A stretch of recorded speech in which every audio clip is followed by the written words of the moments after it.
This on paper is a fairly standard 85mm f1.8, and it's actually the second L-mount lens with autofocus that 7Artisans have ever made. So what's the point of it?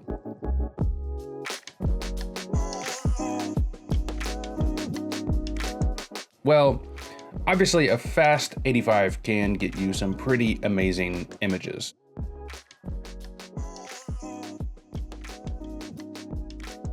And this 7Artisans is no exception, letting you get some really sharp images with some super blurry backgrounds with just a few little issues that we're going to talk about a little bit later. And the build quality looks pretty nice, at least at first glance, but for 200 bucks less than some of the cheapest first party options, how does it really hold up? Well, before we get started, I just want to say thank you guys for supporting the channel. Thanks for watching this video. I know you probably already clicked the like and subscribe buttons, but if you didn't, I'll just pretend like I didn't see that. Oh, and also thanks for 7Artisans for sending out this lens to me as well. I really appreciate it, but of course they have no input on this video whatsoever. So what I'm saying is this is going to be a non-partisans 7Artisans review. So right away, looking at it, I can really appreciate the build quality here. We've got metal construction, but still not too heavy, actually pretty light. We got an aperture ring, which is great for adding an extra control point, especially on the S9, although it is smooth and not clicked, which some people like and some people will prefer the clicks.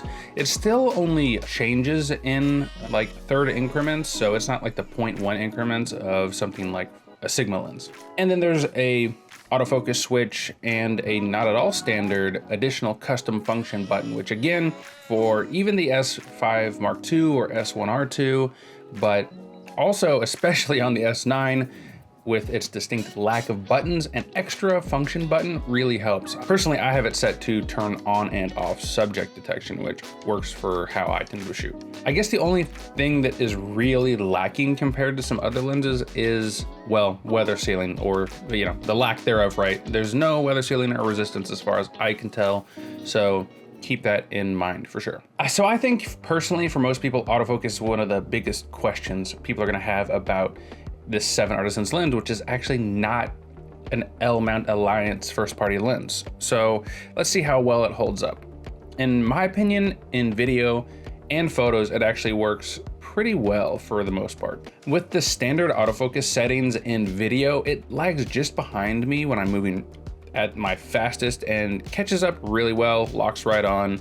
This is really about the same performance I'm getting on my native Lumix lenses, to be honest. So let me know if you'd want to see a full comparison between this and like the Lumix 85mm, for example. But in general, yeah, if you're shooting really fast moving subjects, I'd turn up the speed and sensitivity just a little bit. Photos, it really held up pretty well as well, but before I updated the firmware, it was slightly back focusing on certain subjects, even still subjects. But after the firmware update, it did seem to get a lot better when it came to the face and eye detect of it all. Of course, the manual focus is also really nice. I didn't use it a ton, but the focus ring is smooth, maybe a little bit stiff, and it all works with Lumix's linear focus programming, so you can use this for reliable focus pulls. While you are focus pulling though, you might notice a little bit of breathing. I would say this is a pretty okay performance, pretty good maybe even, but some more expensive glass, there's definitely gonna be a little less focus breathing, but again, even Sigma and Lumix lenses, the images do shift a bit, and you can definitely see that here as well. The image quality in this lens though is actually really nice when the focus hits. The contrast, colors, sharpness are about as good as you're ever gonna need on a 24 megapixel sensor like the S5 II or S9. From a technical standpoint, wide open, the sharpness is already really good. And of course, there's some pretty dark corners at 1.8, but it's an effect that I like, so I don't really care. And of course, stopping down 2.8, you're pushing that darkness into the corners a lot more. And f4, you have pretty much the best sharpness and the most even illumination you're going to get, all the way down to f16, where things are going to be noticeably less sharp. One thing I did notice is that those very extreme, and I do mean extreme corners, are just slightly blurry across the board, but it is like so minor that I'm already tired of talking about it. Just keep an eye out for it if you're, I don't know what you would even be shooting, but now you know. The close focus distance here seems a little slightly better maybe than other 85mm equivalents.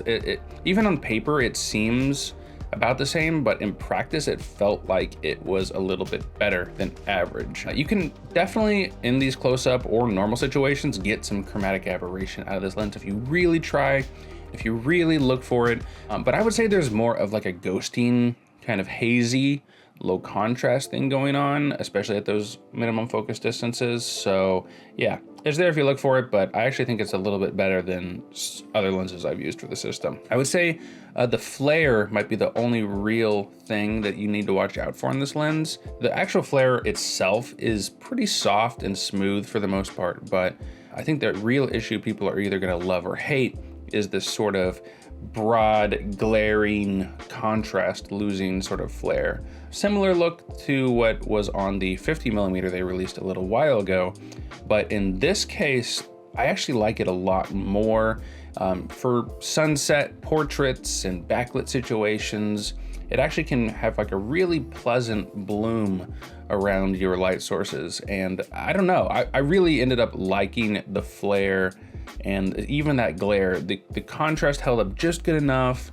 It didn't intrude on the entire images, at least in the situations I used it in, but it is something to keep an eye out and definitely a technical problem if that's something that you care about. The bokeh here is good. I'll come out and say it, but it's not super smooth, right? Not super creamy all the time. Certain backgrounds and things can appear a little bit busy, but of course, focused close up enough, the background is just absolutely obliterated. It is super smooth, super creamy, and even some more deeper subjects where you're doing like a full body portrait or things like that, the blur still is pretty nice. I think maybe the transitions when you're focused close up, there's a little bit of like a outliney, edgy, hazy kind of look, but overall, I found the bokeh super great, which is a really important thing to consider when getting an 85mm lens, where the quality of that background blur is going to be a pretty big factor because you're going to get a lot of it. So I would say if you're a photographer who likes some of the quirks of this lens, but still could use and really enjoys autofocus, this is a great option for that, with slightly more character than like a super ultra sharp, perfectly clinical Sigma lens is going to give you. Or potentially S9 users, or maybe Sigma BF users, where, hey, it's got autofocus and a control ring and an extra button, which can help with the limited controls of something like the S9, and the lack of weather sealing isn't going to hold the lens back because the camera's also not weather sealed. Or just anybody who's looking to save a few bucks. This lens is a few $100s cheaper than the next cheapest 85mm, which I think is the Lumix version. Yeah, but hopefully this video helped you out. Thank y'all for watching. If you want to see the 85mm battle between these two lenses, let me know and I will release that sometime coming soon.